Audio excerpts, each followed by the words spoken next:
Hello and welcome back to Fusili Chemicals and the Open Synthesizer. Today we're going to be synthesizing loperamide, or its more common name, Imodium. So loperamide is a synthetic drug. It is in fact a synthetic piperidine derivative, and it is mostly used to treat diarrhea. So this diarrhea can result from a variety of diseases such as gastroenteritis or IBS, or irritable bowel syndrome. So these were also one of the drugs that I used as a kid to treat certain tummy aches and stuff like that. When I couldn't stop myself from, couldn't stop myself from shitting myself, and I couldn't stop my body from shitting itself. I took this drug when I was a kid, and maybe even nowadays I still do so. So, apart from it being an antidiarrheal agent, it is an anti-coronaviral agent. So it is somehow also effective against the coronavirus. So, but it is not a definitive cure, and you shouldn't avoid vaccinating against coronavirus if it means using this over here as a form of quote unquote treatment. So.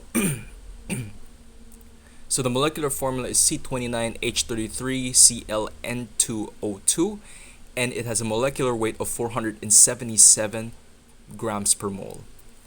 So, with that trivia out of the way, let's get to the actual structure, how I fitted into this build platform. So, as you can see over here, it does not fit. It's a very big and chunky molecule, and I had to do a lot of workarounds to fit this onto the build platform and flatten it. It is an inherently three-dimensional molecule, and if you pull up the three-dimensional conformer in PubChem or in any site where you can view a 3D conformer of this molecule, you guys will see that it's quite a messy thing. It took me a while to actually get this right, and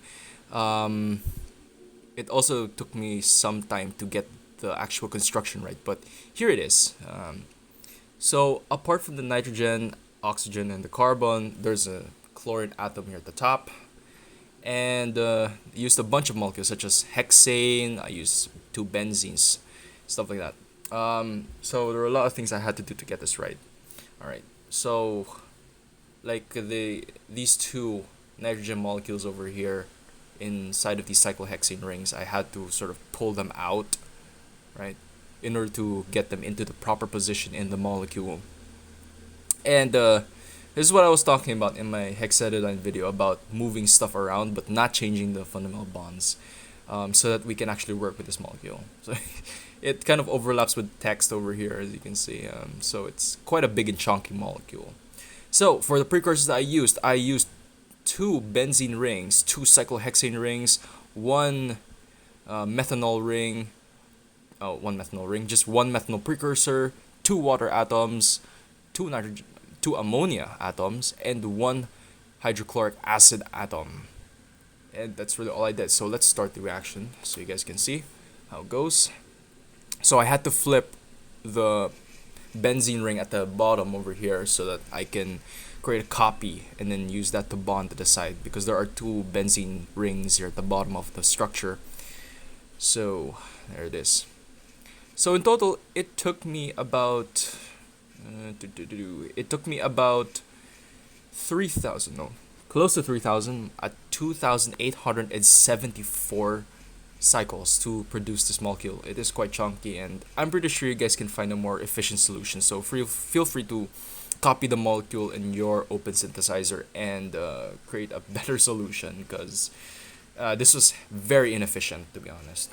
So apart from the 2,870 something cycles that I used to create this molecule, or I needed to create this molecule, it took me 16 modules, 87 symbols to create. So 87, woof, that's a lot of symbols I had to use to create this. And as you can see, the instruction tape is already pretty full from all the instructions I used to Waldo. So one is kind of redundant already around this part over here, but well, at least I'm able to output the molecule. So even though it takes a while to synthesize the molecule, or to synthesize our quote of 120, we're still able to do it in the end.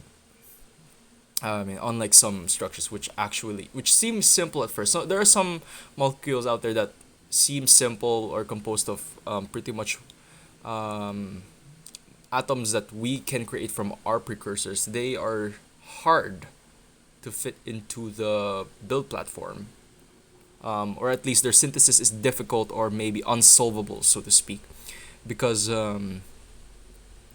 generally we just can't do it with the amount of instruction tape we have on the screen, and essentially it just doesn't fit. Essentially, yeah. So the processes that I would need to do in order to create the molecule cannot fit on the build platform, or at least the placement of the precursors to make things a little easier and more compact, more efficient, would be a very difficult affair, because usually in situations such as these, or such as those wherein it's sort of impossible to synthesize the molecule, if you're gonna lay down a precursor to make it easier to synthesize, or so to easy if you were gonna lay down a precursor at a different spot so that it's easier to get that part done of the molecule, it will be blocking the access of a Waldo to a certain other part. So that's the purpose of why we flip things around and rotate them and move them around, so that we get access. So the Waldos get access to certain parts of the molecule which are on the inside, so to speak. So yeah, sometimes it's just impossible to do that, such as in finasteride and in spironolactone. So as of right now, as of today, or the making of this video, those two molecules are essentially unsolvable. So we cannot synthesize them here, at least with the instruction tape. So I'm pretty sure there are other labs that can synthesize it. They can. I'm pretty sure they can do it, but we here, with our limited space and our limited amount of precursors, we just can't do it. So that's it for loperamide. Again, it was quite a difficult molecule to create, and it was just as painful as creating not LSD. It was just as painful as creating psilocybin and well, at first creating estradiol. So for the next videos, we'll see. We got some pretty simple molecules in the works. Methamphetamine is a pretty simple molecule to synthesize. We also have methylphenidate. We have fentanyl, which is a relative of carfentanil. I wanted to sort of, I wanted to differ the structure a bit for fentanyl, so it looks a bit different from carfentanil, but they're essentially still the same things.